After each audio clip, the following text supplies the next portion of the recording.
Before Marilyn Monroe became a name the whole world could say, there was another name she wanted to hear. Father. Not from an audience, not from a studio, not from a man looking at the blonde woman on a screen. From one person. The man who should have known her before the world knew her. And in the beginning, all Norma Jeane had was a photograph. For most children, a father's photograph is simple. It belongs on a shelf, in a drawer, in a family album. You look at it, and the story feels settled. This is my father. This is where I came from. This is one of the people I belong to. But for Norma Jeane, the little girl who would one day become Marilyn Monroe, a father's photograph did not settle anything. It opened a question. Who was he? Why wasn't he here? Did he know about me? And if he knew, why didn't he come? That is the part of Marilyn Monroe's story people often rush past. They talk about the image. They talk about the beauty. They talk about Hollywood. They talk about the men who later wanted her, married her, photographed her, or misunderstood her. But long before Marilyn Monroe became the woman everyone wanted to claim, Norma Jeane was a child waiting for one man to claim her first. And the first answer she received was not a father standing in a doorway. It was a name on paper, and even that name did not feel like the truth. If you want Marilyn remembered this way, not as gossip, not as a costume, but as Norma Jeane, the woman behind the image, then like this video, subscribe, and stay with us. Because this story is not only about the man who was missing. It is about the little girl who kept looking for him. Norma Jeane Mortensen was born in Los Angeles on June 1, 1926. Her birth certificate gave her a father's name, Martin Edward Mortensen, sometimes spelled Mortensen in the records around her early life. On paper, that looked like an answer. A child is born, a mother is named, a father is named, the form is filled, the world moves on. But paperwork can do something cruel without meaning to. It can make an absence look settled, because the name on Norma Jeane's birth certificate did not give her a father in the room. It did not give her a man who lifted her, held her, protected her, or said, "That's my daughter." And over time, many biographers questioned whether Martin Mortensen was truly her father. Gladys Pearl Baker, Norma Jeane's mother, had been separated from him before the pregnancy. And another name began to appear again and again in the story, Charles Stanley Gifford, a man connected to Gladys through the working world of Hollywood. But when Norma Jeane was a little girl, none of this gave her what she needed. A child does not need a theory. A child does not need adult whispers. A child does not need paperwork that adults argue over years later. A child needs a face at the table, a voice in the hallway, a hand that reaches before she has to ask. Norma Jeane had the paper, but she did not have the father, and that difference became one of the quiet wounds of her life. The document gave her a name, but it did not give her an answer. To understand the missing father, we have to return to the world Norma Jeane was born into. Her mother, Gladys Pearl Baker, worked in the film business. Not as a star, not as a woman standing in front of the camera. She worked behind the image, in the practical machinery of Hollywood. That detail matters.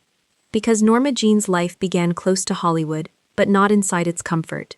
Her mother worked near film, but the family life around Norma Jeane was unstable.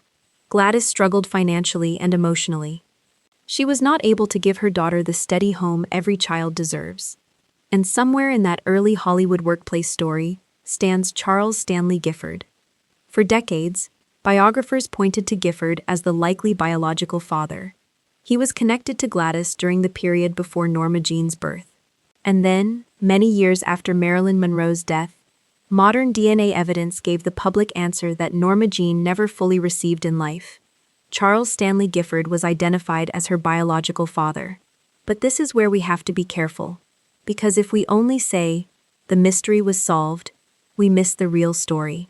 Science can name a father. It cannot make him show up at the right time. DNA can answer blood. It cannot repair childhood. For Norma Jeane, the missing father was not only a question of biology, it was a question of belonging. Not just, who was he? But, why wasn't I worth coming for? That is the deeper wound. And for a child, that wound does not stay in one corner of life. It spreads into the way she imagines herself, into the way she wonders what she lacks.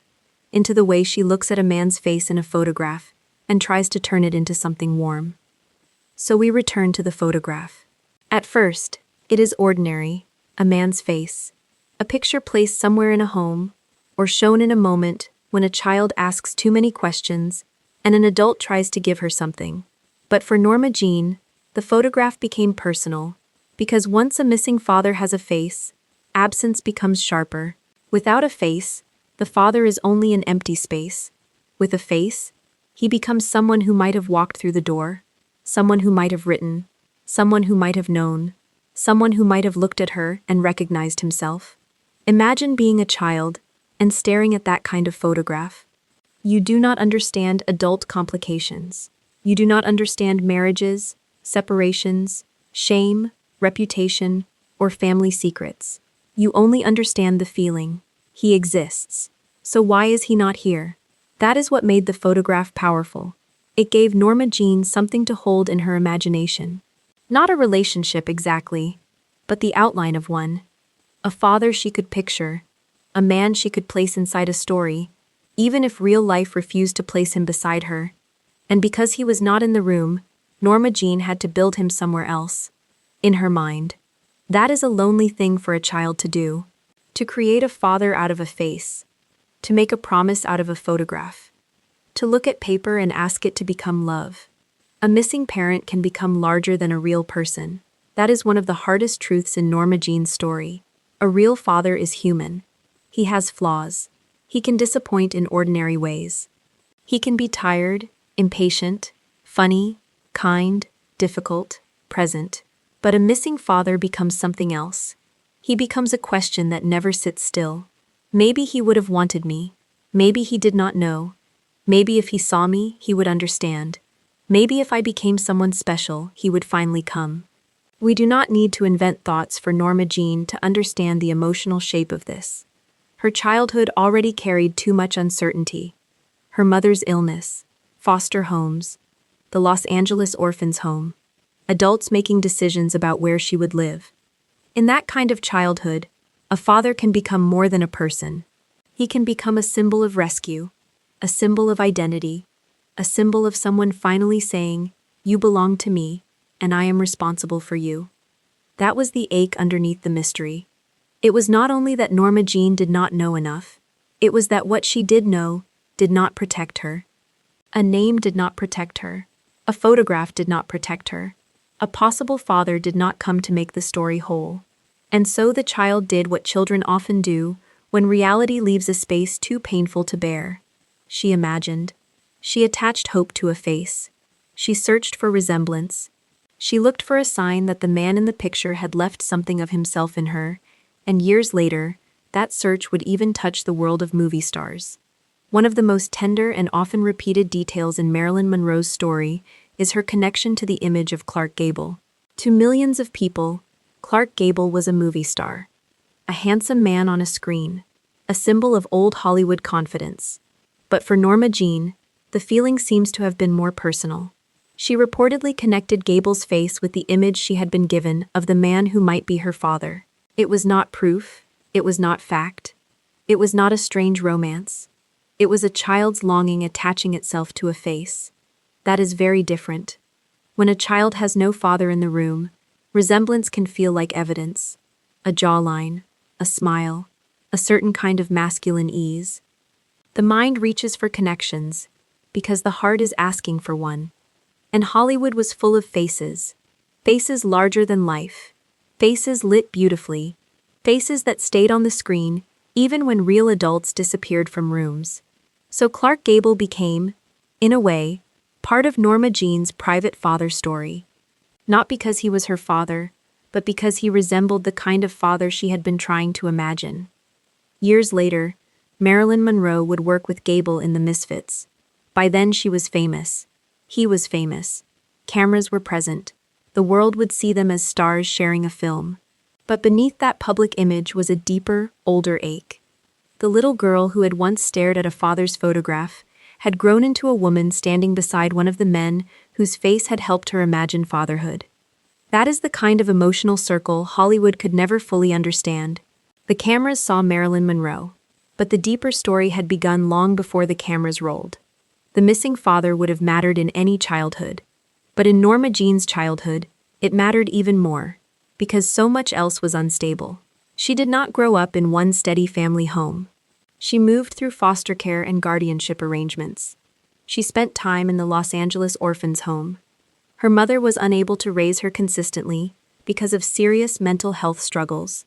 So the question of her father did not exist in a quiet, comfortable house. It existed in rooms where belonging already felt uncertain. Every move made the missing man feel more important. Because every room seemed to ask the same question: who is responsible for this child? If a father had appeared, maybe he could have answered that question. Maybe he could have been the fixed point in a life that kept shifting. Maybe he could have said the sentence Norma Jeane needed from someone: "She is mine." But he did not. And when no one says that to a child clearly enough, the child may spend years trying to earn the sentence from the world. Be sweet enough. Be pretty enough. Be useful enough. Be unforgettable enough. Maybe then someone will stay. Again, we have to be careful. This does not explain all of Marilyn Monroe. No wound explains an entire human being. She was not only abandoned, she was not only longing, she was intelligent, funny, observant, ambitious, and hardworking. She built herself through effort, study, and instinct. But the missing father was one of the early absences that shaped her emotional world. It gave her a question she could not put down, and when she became old enough to search for him, the answer would hurt in a different way. Because not knowing is painful, but finding the door and realizing it still will not open can be worse. At some point, the father stopped being only a photograph. He became a person who might be reached. That changes the story. A missing father in a child's imagination can still be protected by hope. Maybe he did not know. Maybe he would come if someone told him. Maybe life had kept him away. But when the child becomes a young woman, and the name becomes a number, and the number becomes a phone call, hope becomes more dangerous. According to later accounts, Marilyn Monroe tried to contact Charles Stanley Gifford. Her first husband, James Doherty, later described a phone call in which Gifford did not accept her claim and directed her away instead. Whether every detail of that memory can be checked perfectly is less important than the emotional shape that appears across the record. Marilyn knew the name, tried to reach the man, and did not receive the father-daughter relationship she wanted. Think about what that means. The mystery was no longer hidden in childhood. The missing father was not only missing, he was reachable, and still unavailable. That is a different kind of wound.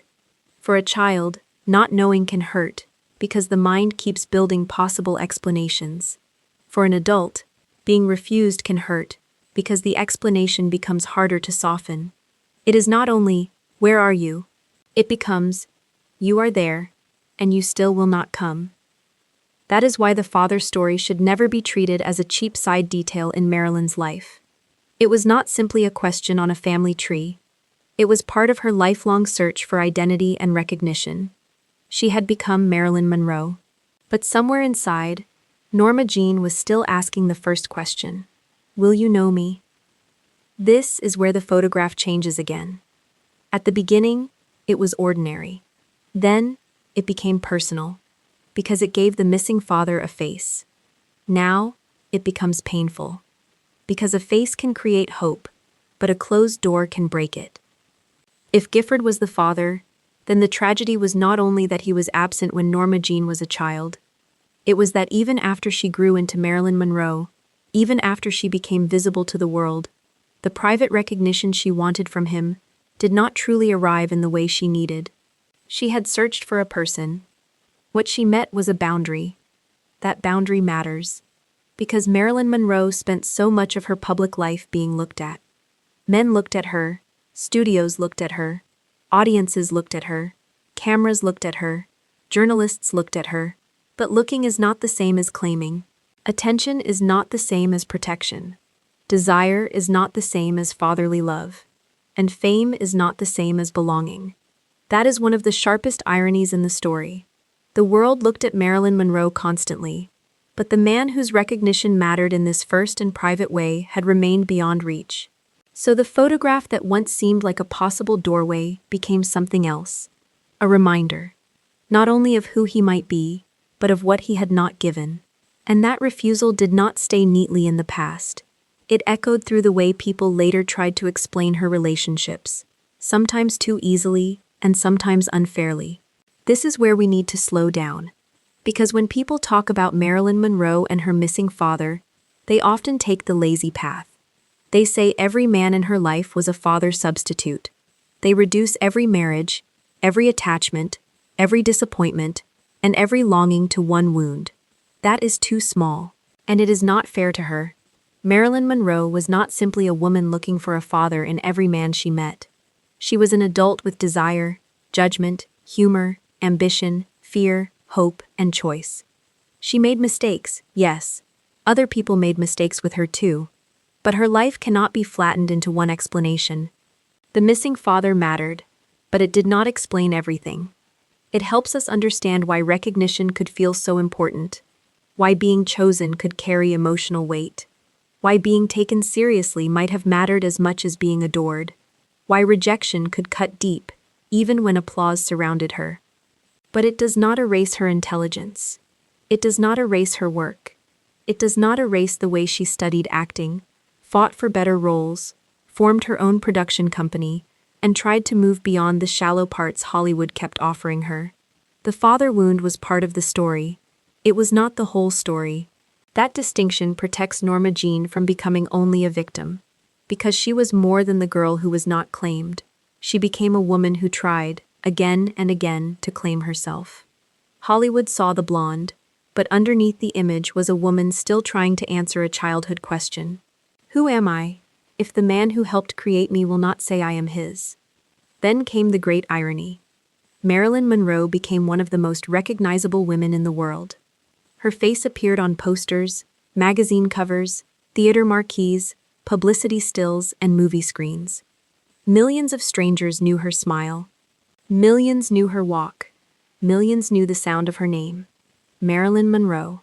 Bright, memorable, easy to say. The whole world could say it. But the man she wanted to hear from would not say daughter. That is the emotional center of the father story. Public recognition grew larger and larger. Private recognition remained painfully small. Everyone wanted a piece of Marilyn Monroe. Studios wanted the image. Photographers wanted the face. Audiences wanted the fantasy. Reporters wanted the story. Men wanted the woman they thought she was. But Norma Jeane had once wanted something much simpler. A father, not a crowd, not a headline, not a contract. A father. And that longing does not disappear just because a person becomes famous. In some ways, fame can make it more painful. Because the world's attention can feel loud enough to cover the silence, but not deep enough to heal it. Imagine the loneliness of being known by millions, and still not known in the way that first mattered. That was the contradiction Marilyn carried. She became visible everywhere. But the missing father remained one of the places where visibility failed. And then, decades after her death, the mystery changed shape, not in time to comfort her, but in time to change how the world tells the story. In 2022, the documentary Marilyn, Her Final Secret brought public attention to DNA evidence identifying Charles Stanley Gifford as Marilyn Monroe's biological father. The testing compared genetic material connected to Monroe with DNA from Gifford's descendants. After decades of rumor, research, biography, and uncertainty, the public question had an answer. Historically, that matters. It means we no longer have to tell the story as if the father question is completely open. The man long suspected by many biographers was identified through modern evidence. But emotionally, the answer arrived too late. Too late for the child staring at the photograph. Too late for the young woman trying to make contact. Too late for Norma Jeane to hear the sentence she had needed in life. That is why the DNA results should not be treated like the ending of the story. It solved one kind of mystery. It did not heal the wound. Science could identify the father. It could not give Norma Jeane the childhood father she had needed. It could not change the rooms she moved through. It could not put him beside her at the table. It could not make him arrive when she was small. So the answer came, but it came without comfort. And yet, there was one more object that complicated everything. Not the old photograph this time, a card. Years after Marilyn Monroe's death, A card connected to Charles Stanley Gifford surfaced among Monroe-related items. A get well card. Small, ordinary, almost painfully ordinary. And yet, because of who sent it, it carried enormous weight. The card was described publicly as the only known material artifact establishing a connection or communication between Marilyn Monroe and Charles Stanley Gifford. It was reportedly signed by Stanley Gifford, with a reference to Red Rock Dairy Farm in Hemet, California. Even the spelling of her name in the card has its own sadness. Marilyn was reportedly written as Marilyn, a daughter known by the whole world, and still not spelled quite right by the man linked to her as father. The card complicates the story, because it suggests some form of contact existed, but it does not give us the father-daughter relationship Norma Jeane had imagined. A card is not a childhood. A card is not years of presence. A card is not protection. A card is not the sound of a father saying, "I know you. You are mine." That is what makes it so tender and so painful. The childhood photograph asked, "Who is he?" The DNA answered, "This is who he was." But the card asks something different. Was this all he could give? Maybe there was kindness in it. Maybe there was hesitation. Maybe there was guilt. Maybe there were limits he would not cross because of his own family and choices. We do not have to pretend we know everything inside him. But we do know what the object shows us. Something reached across the distance. Not enough to become a life. Not enough to become a father. But enough to prove that the distance was not imaginary. And that is why the mystery was never only about blood. It was about silence. So return to the photograph one last time. At the beginning, it looked ordinary. A man's face, a possible father, a picture a child could study. Then it became personal, because it gave Norma Jeane a face for the absence. Then it became painful, because a face can turn absence into longing. Then modern DNA gave the public confirmation that the long-suspected father was Charles Stanley Gifford. And then the card appeared as one more trace. Not enough, but real. In the end, the photograph means something more tender than a solved mystery. It is the symbol of a child trying to build a father from an image, because life had not given her one in the room. That is the heart of the story. The father mystery that followed Marilyn Monroe was not only about identity, it was about recognition. Not only, who was my father, but why did he not choose to be one? That is the silence that followed the answer. And maybe that is why this story still hurts. Because Marilyn Monroe was claimed by the world after she became famous. Everyone seemed to want her then. Everyone had an opinion, a fantasy, a version of her they preferred. But Norma Jeane needed to be claimed before all of that. Before the hair, before the posters, before the name Marilyn Monroe became larger than the person. She needed a father before the world needed a star, and the photograph could not give her that. It could only hold the question. So let's end with Norma Jeane alive. Not with the famous image, not with the final years, not with the sadness people often rush toward. Let's end with a little girl looking at a photograph. She is not Marilyn yet. She is not the woman on the posters. She is not the fantasy people will later argue over. She is a child trying to turn a face into a promise. Maybe she studies the eyes. Maybe she looks for herself in his features. Maybe she wonders if he knows she exists. Maybe she imagines him walking through the door one day, not as a mystery, not as a rumor, not as a name on paper, but as a father. That is the image to hold. Because before Marilyn Monroe became the woman everyone wanted to claim, Norma Jeane was the girl waiting for one man to claim her first. And that is what makes the story so human. Not the scandal, not the rumor, not the old Hollywood whisper, the child, the photograph, the unanswered need. If this story helped you see Marilyn not just as a legend, but as Norma Jeane, the daughter behind the image, still searching for a name, a face, and a place to belong, then like this video, subscribe, and stay with us. Here, we remember Marilyn carefully, beyond the image, and always as a real woman first.